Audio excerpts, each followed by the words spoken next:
जानायगिरि नेहाथारि बिथां मुस्रि अबिर बसुमतारीखौ आफादगिरिनि मासि लानो थाखाय आं हांख्रायहरनाय जाबाय।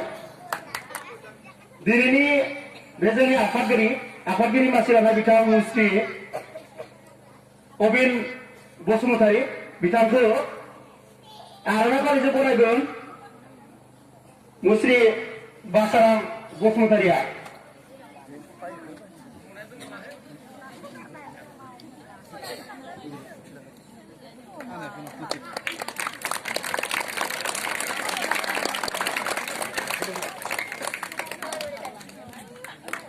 साबायखर मुस्रि बासाराम बसुमतारीसिम। दायो फैबाय नैथियाव श्री शंकर बसुमतारी इउबिपिअनि बिथाङा डिस्ट्रिक्टनि प्रेसिडेन्ट बिथांखौ बरायगोन मुस्रि ललित बरमहालाया।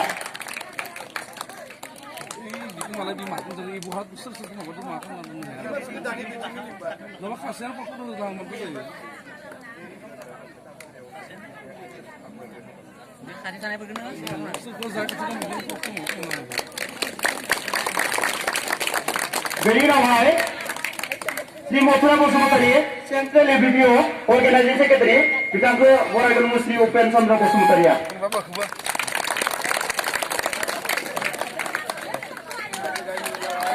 गोजोन्थों। बाबुंजों रायजोखौ बुंबाय थायोमोन जे जोङो जोंनि थाखाय माबा मोनसे जोङो मानसिफोरखौ उन्नत खालामनो थाखाय जोङो जोंनि गाव खुंथाय माबा मोनसे मोनो नामा होननानै जोङो बेबायदिनो सिगांनिफ्राय बुंबाय थायोमोन नायगिरबाय थायोमोन। दा थिग बेबायदिनो बे बुस्थुआ दिनै जानानै फैबाय। बयबो मिथिजोबाबो जानो हागौ आरो बांसिनाथ' आजिखालि मबाइलजों माबायोथ' बेबायदि मिथिजोबदोबो।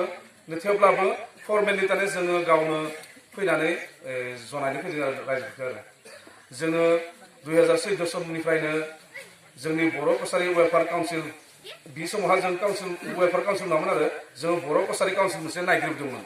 थिग बेबायदिनो नोंथांमोनखौ जोङो जाय खमोन नांगौ जेनेबा आन्दलन खालामनाय समावहा बा क'क्राझार थांनो समावहा जों काउन्सिल बिनो थाखाय बे समाव नोंथांमोननि गामिनिफ्रायबो माखासे मानसि थांदोंमोन सागे।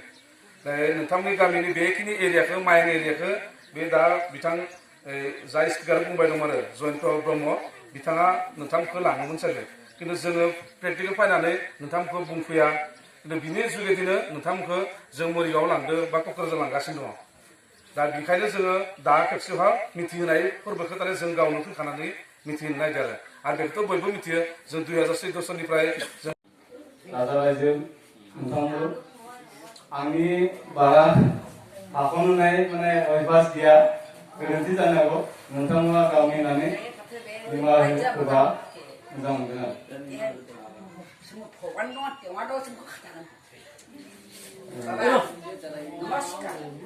नदनगरी और आर्यापाड़ा पानीगांवनि मानोना राजा रायजो और आंनि लोगो सोद्रोमा ककली आनसलिकनि दादाब गामिनिफ्राय फैनाय लोगो सोद्रोमा नोंथांमोनखौ गाहाम बावहरबाय गाहाम सामलायबाय।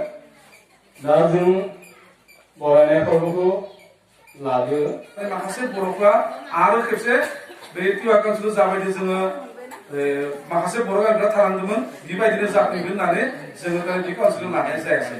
दा जायखिजाया जों बे समावहा बिजेपि गभर्नमेन्टजों रायज्लायदोंमोन। दा अब्लासो बिजेपि गभर्नमेन्ट गैयामोन दै बे समावहा बे दानि जिथुनाखि दैदेनगिरि बिजेपिनि चिफ मिनिस्टार जादों बा बे माबा हेमन्त बिश्व शर्मा बिथांमोनजों जों रायज्लायनानै बुंदों जे बिथांमोना जों खोथा होदोंमोन जुदि नोंथांमोना जुदि जोङो भट होनानै जुदि जोंखौ सरकारावहा लाबोनो हायोबा माने जोङो बे गुबुन काउन्सिलनिख्रुइ नोंसोरनो बर'फोरनि लागै मोजाङै काउन्सिल जों दाना होगोन होननानै बुंदोंमोन आरो।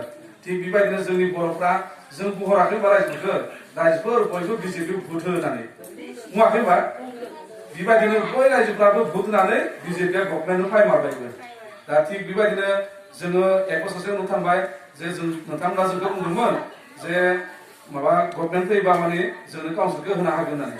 नाथाय बिथांमोना बुंबाय जोंथ' होखागोननो खालि माने नोंथांनि लिडारफ्रा फैनानै आरामसे नोंथांजों रायज्लायनानै जोङो काउन्सिलखौ होनो हागोन होननानै। दा जोंनि लिडारफोर होननानै बुंनानै जों सोरखौ मिथियोमोन जोंनिया हाग्रामा गैया होनबा दा हाग्रामाखौनो जोङो लिडारबो मानियो बेखौ भगबानबो जों मानिखायोमोन।